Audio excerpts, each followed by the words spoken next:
Au nord-est de Saint-Étienne, aux confins de la ville, se dresse une colline. Sur les pentes de cette colline s'accroche une petite ville, un quartier, un peu à part. Cet endroit niché au milieu de la verdure, c'est le quartier de Montreno. Il y a encore quelque temps, sur le sommet de la colline, se dressait comme un phare la tour plein ciel. De très loin, aux alentours, on pouvait l'apercevoir. Les habitants étaient fiers de leur tour. Pour eux, c'était un symbole, un signal, un repère. Mais un jour...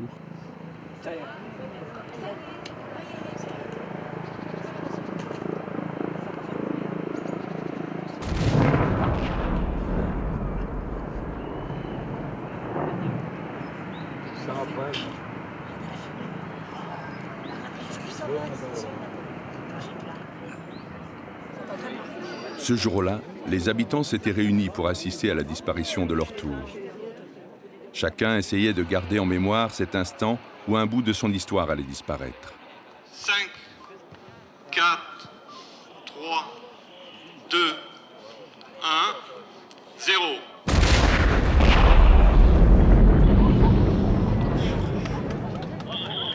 Il va nous manquer beaucoup. Hein. Elle va vous manquer. Ah oui, ouais. Pourquoi Parce que c'est le repère de Montreno. Ça fait 40 ans qu'il y en a qui existent. J'étais là quand il a été construit. C'est vrai. Oui. Vous êtes à Montreno depuis quand? Depuis 75, mais j'habitais dans les environs avant. Et depuis 75, je suis à Montreno. Et pour vous, aujourd'hui, C'est un jour historique, c'est un jour vraiment... je sais pas comment dire. Ouais. il y a de l'émotion? Ouais, il y a de l'émotion, beaucoup.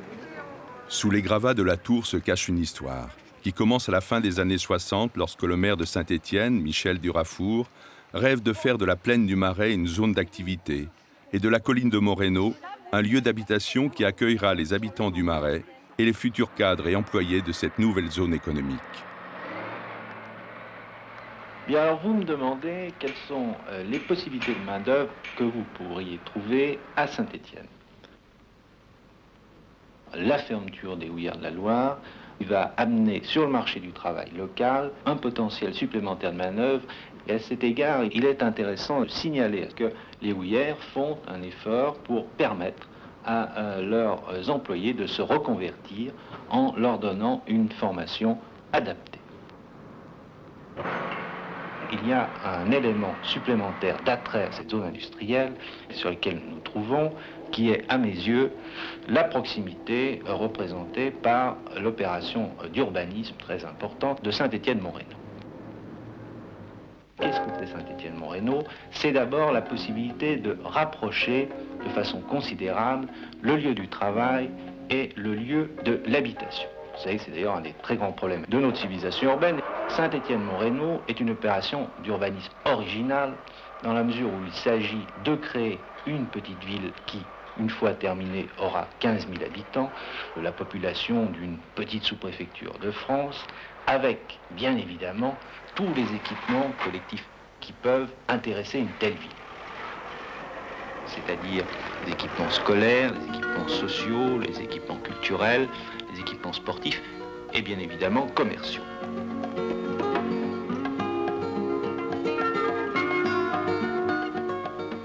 Je crois pour ma part que cette opération sera très réussie.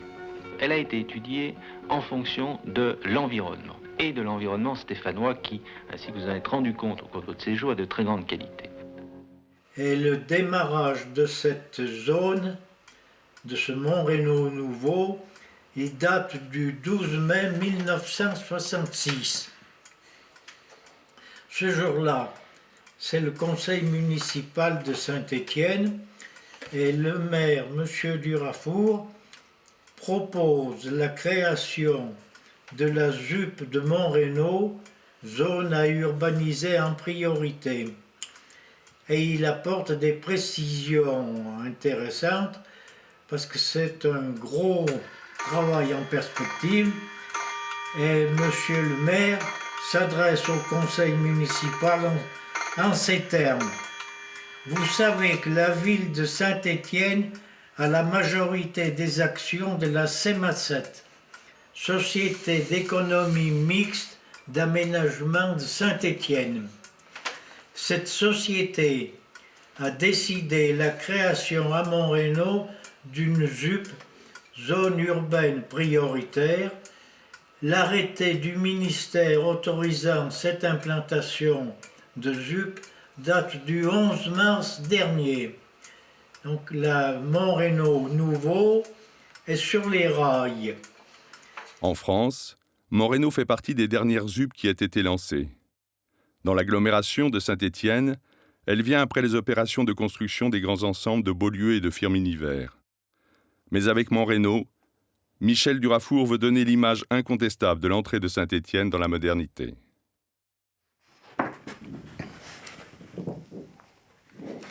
Voilà, donc la première image que Raymond Martin donne à voir aux personnalités à qui il présente le projet, c'est cette vue de cette colline de Montreno, avec la référence, il ne s'en cachait pas, hein, à l'acropole, c'est-à-dire une éminence bâtie qui domine une ville.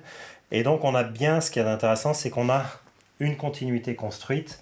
Depuis le bas où on se raccorde à la ville, on construit jusqu'en haut et on redescend en se construisant et on se raccorde à la ville sur l'autre bout, mais on est construit en continuum. Et puis on lit déjà ici un petit peu des horizontales, un peu creuses là, et qui correspondent en fait au rez-de-chaussée des bâtiments, puisqu'il y avait la volonté de tout le rez-de-chaussée qu'on profite des transparences vers la vue, puisque la qualité des vues, hein, ce que vous disent les gens qui habitent sur place, le matin on a le lever de soleil sur les Alpes, et le soir on a le coucher de soleil sur les monts du Forêt, quoi.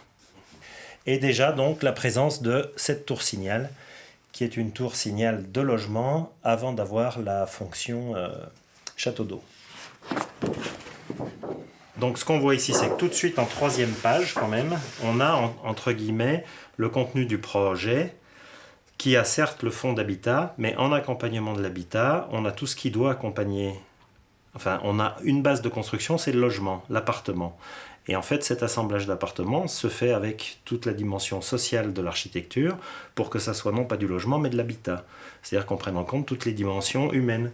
Et donc, on a avec ça, réparti sur cette façon géométrique un petit peu presque Mondrian, façon Mondrian. Et donc, vous avez en fonction des couleurs la définition de tout ce qui est l'accompagnement et qui fait d'un quartier de logement, on passe à un quartier d'habitat. Donc on a du centre sportif pour les activités sportives, on a des pompiers parce qu'il faut assurer la sécurité, on a la chaufferie collective parce qu'il faut oublier que c'était une chaufferie collective qui chauffait tout. Maintenant qu'on parle de développement durable, on pourrait y revenir, mais c'est assez déjà en avance. Station bus, parce qu'il y a la liaison du quartier avec le reste de la ville qui se fait par une station bus. Foyer, alors c'est drôle, pour jeunes travailleurs et pour personnes âgées. C'est teinte beige, là, comme ça, un peu soutenu, mais qui sont mises ici à proximité immédiate de la tour signal, donc du point vraiment de l'épicentre, on met les personnes âgées, les foyers de jeunes travailleurs. Donc il y a bien déjà cette notion quand même de mixité sociale, de mélanger les populations. Parce que dans les immeubles de logement, il y a des copropriétés, mais il y a aussi des offices publics d'HLM qui viennent construire des immeubles. Donc on a, en allant aux foyers pour jeunes travailleurs et aux personnes âgées, on a bien le panel complet de la population qui est pris en compte. Du centre social qui se répartit un peu partout, pareil pour la dimension, on va dire, sociale du projet. Les commerces qui accompagnent partout, avec une densité sur la partie centrale. Sur la partie du forum. Bien sûr, et on verra dans les perspectives plus tard qu'on verra qu'il n'y avait pas que des commerces d'alimentation, mais qu'il y avait bien des commerces de luminaires, du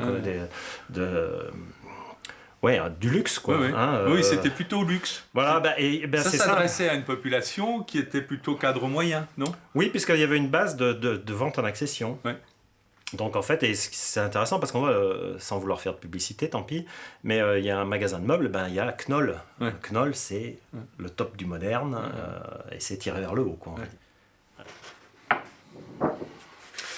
Voilà, quand on rentre dans le détail des perspectives, donc on a tout un tas de petits endroits, alors qu'ils sont, c'est pas dessiné n'importe quoi, hein, c'est repéré sur le plan, c'est vu d'ici en regardant comme ça, et ça nous dit que donc dès le bas de l'esplanade, puisque la tour est à l'opposé, ici, dès le bas de l'esplanade, on est dans un endroit commercial avec des terrasses, donc la tour d'argent, vous voyez, café-bar, il y a un magasin de chaussures, Bali, Monoprix, les magasins de Brandt, radio, etc. Et puis là aussi, des transparences, des passages, et bien sûr des gens qui sont à pied, puisqu'ils ont garé leur voiture dans le sous-sol, ils sont remontés par les petites cages d'escalier qui sont parsemés dans l'esplanade, et avant de rentrer chez eux, ils passent par cet endroit, donc ils boivent un coup en terrasse, ils achètent leur journal, ils font réparer leur radio, et donc on est vraiment sur une zone de chalandise maximale. Hop. c'est un projet des années 70, là voilà.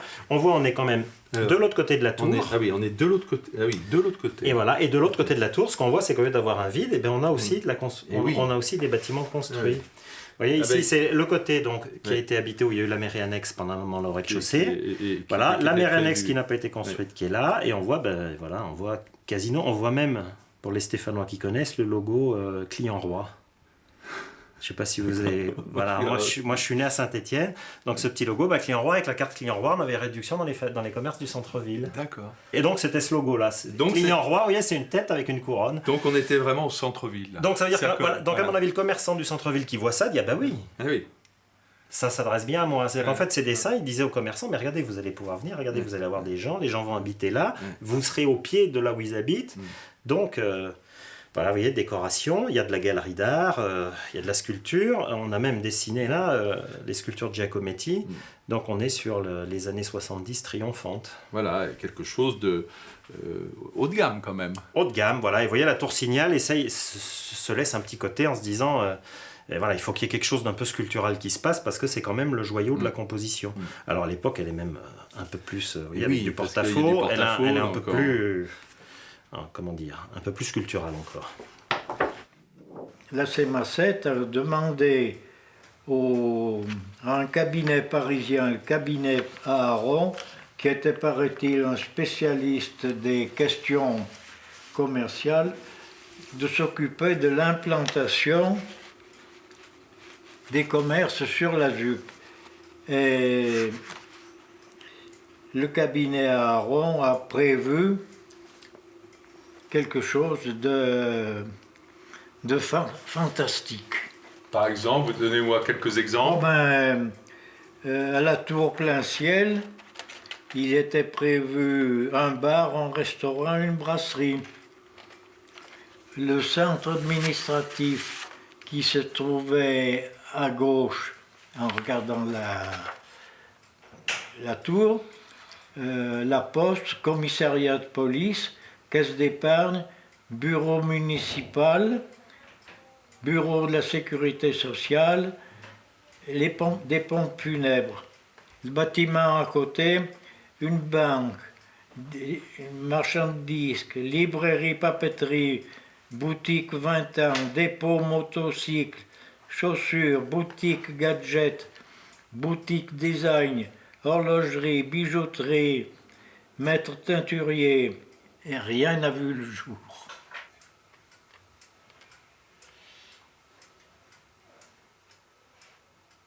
Le forum, donc là où nous sommes aujourd'hui, perpétue la tradition romaine d'un lieu de rencontre, de flânerie et d'affaires. C'est beau, hein? Une place abritée du vent par une barrière d'immeubles parallèles, mais baignée de lumière et de fraîcheur grâce à un harmonieux agencement de jardins, de jets d'eau et de galeries. On était bien obligé de se laisser prendre. Ça a été calculé pour. Le haut de la ZUP, c'était copropriété. Donc forcément, les copropriétaires, c'était des gens on ne va pas dire plus riches, mais qui pouvaient se permettre d'acheter une copropriété. Donc on les a tous logés sur le haut, ce qui représentait plus de 3000 habitants. Et on a fait des logements type HLM, donc Lalo, Chabrier, etc., pour les ouvriers. D'accord. Donc, et ces ouvriers étaient essentiellement ou des nouveaux arrivants, mais surtout des gens qui connaissaient le coin, donc comme moi, qui voulaient réhabiter le quartier, ou malheureusement les gens du Crau, de la Bâtie, du Marais, puisqu'on rasait tous ces quartiers, qu'on a fait installer sur le haut de Moreno. La population s'est déplacée. Il y avait beaucoup de communautés étrangères sur le secteur. Il y avait donc des Polonais, il y avait quelques Russes, 2 ou 3 Allemands qui ne sont pas repartis. Il y avait des Italiens, des Portugais, des Espagnols. Il y avait des gens qui venaient d'Afrique du Nord aussi. Enfin, il y avait quand même un bon brassage de population. Alors, ce qui fait, c'est que lorsqu'on se retrouvait tous à l'école, eh bien, disons, il y avait beaucoup de nationalités qui étaient représentées. Il y avait tout ce qu'on appelle maintenant le parc de Méon, qui était un grand bidonville. Encore, les tolondués des favelas, j'allais dire, le livre d'Azouz Begag là, sur le golfe du Chabat, c'était vraiment ça. Enfin, je me rappelle avoir vu ces images, en direct, ces images de tôle ondulée, de maisons qui ne serviraient même pas de poulailler maintenant. Voilà. Donc tout ça, c'était avant l'évolution de ce quartier, bien entendu. Donc le quartier du Marais en deux, il y avait tout ce bas donc, où toute la population immigrée habitait. Et pourquoi mon père a eu ce passe-droit, j'en sais rien. On s'est retrouvé du côté des immigrés, on va dire les premiers immigrés européens, tout ce qui était espagnol, italien, polonais, et majoritairement français. C'était pas immigré, mais avec eux dans les cités un peu plus huppées où il y avait, c'était plus confortable, mais comparé à notre époque, ça serait encore, ça ressemblerait au quart-monde, hein, voilà. C'est-à-dire qu'en gros, les WC sur le palier, pas d'eau chaude, il n'y avait pas de chauffage, c'était poêle à mazout ou poêle à charbon, voilà. C'était comme ça. Donc j'ai vu tous ces gens, par la suite, avec l'évolution, la construction, l'agrandissement de la ZUP de Moreno, partir de ces quartiers vétustes, délabrés, sales et ce qu'on voudra, habiter dans du grand confort. Mais à la limite, j'allais dire, ils étaient presque enviables de passer de cette misère à du chauffage collectif, à de l'eau chaude dans la maison, des toilettes faites à l'intérieur, des ascenseurs, des fenêtres qu'on pouvait ouvrir, des volets qui se fermaient bien. Enfin, ouais. Qui serait bien de rappeler si un jour à ces jeunes générations qui donnent une image très noire de ces quartiers, c'est quand ces quartiers sont arrivés, je veux dire, le souffle d'espoir et de bonheur que ça donnait à leurs parents, de passer, je vous dis, de cette... Ils ne savent pas ce que c'est d'aller patienter dehors quand il y avait 5-6 personnes qui attendaient pour l'eau toilette. Hein, et les voisins, qui que ce soit, les chiottes étaient collectifs. Hein. Là, c'est pour dire, mais ils n'ont même pas ce genre d'image. Mais c'était une autre époque. Hein. Et là-dessus, donc, cette construction de maisons, ces constructions d'immeubles, mais vraiment, pour le coup, qui avait été conçues non seulement de manière à permettre à ces gens d'aller vers du mieux, mais dire, la conception donnait un peu... Moreno, pendant longtemps, ça ressemblait à un petit village au-dessus de cette colline. Alors je ne sais pas si c'était réellement pensé, mais il y avait une vraie vie. Une vraie vie.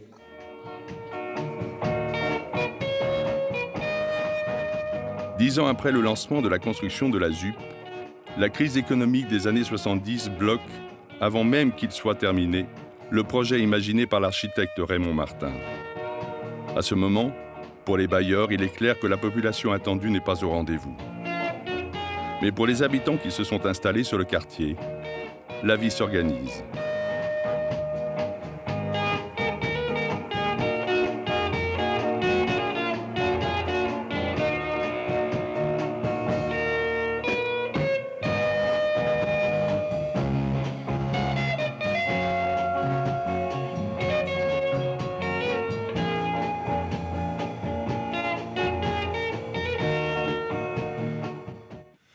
J'ai vécu 21 ans à Moreno.